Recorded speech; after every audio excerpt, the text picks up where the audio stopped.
তো hello guys, আজকে আমি এসে গেছি একটা নতুন ব্লগ নিয়ে। তো আজকে আমি শীতলা পূজা যাচ্ছিলাম দেখতে। তো সেখানে ব্লগ বানানোর জন্য আমি আর আমার বন্ধু মিলে বেরিয়ে পড়েছিলাম। তো সেখানে মানে এন্ট্রিটা যখন নিচ্ছিলাম সেখানে তো এত মেয়ে নাচছে বলার বাইরে। তো মানে বাজনা বাজছিল, অনেক দু রকম বাজনা বাজছিল। एक लड़की तुम्हें क्या सुनाऊं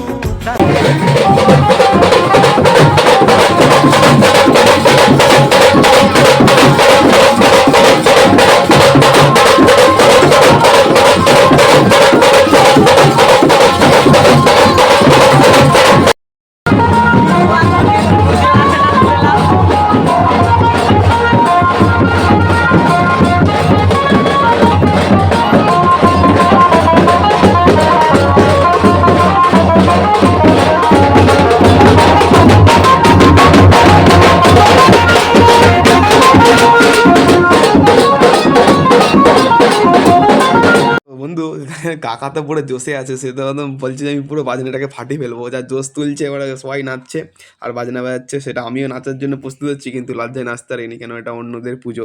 আমি যদি সেখানে যে নাচি খারাপ ভাববে, ওই জন্য আমি নাচিনি। তো দেখো লাস্ট পর্যন্ত মেয়েদের নাচটা কি হয়। তো বন্ধুরা দেখতেই পাচ্ছ, আমি পুরো ধর্মতলা পুরো সামনেই চলে এসেছি। আর এখানে শীতলা পুজো মানে মন্দিরটা তো খুব সাজিয়েছে, দেখতে খুব সুন্দর লাগছে। এখন তো পুজো মা বেরিয়ে চলে গেছে, তো ওর জন্য ভেজাল ভেজাল নাই, এখন লোকটা অতটা নেই। তো মন্দিরটা কেমন করে সাজিয়েছে তোমরা একটু লক্ষ্য করে দেখো, ভালোই তো লাগছে। তো দুটো শট নিলাম ভালো ভালো করে। তো দেখতে পাচ্ছ ফুলগুলো এখানে প্লাস্টিকের ফুল, আর সামনের দিকটা মানে অরিজিনাল ফুল দিয়ে সাজিয়েছে, তো দেখতে ভালোই লাগছে।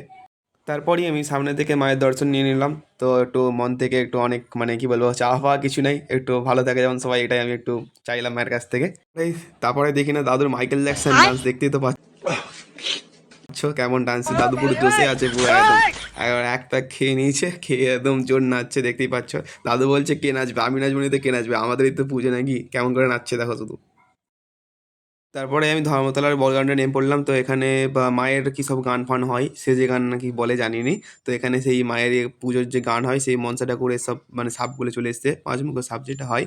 আর এখানে তো অনেক লোক মানে বেশি লোক জমা হয়নি বৃষ্টির জন্য। তো ভালোই ভেজাল হয়েছিল।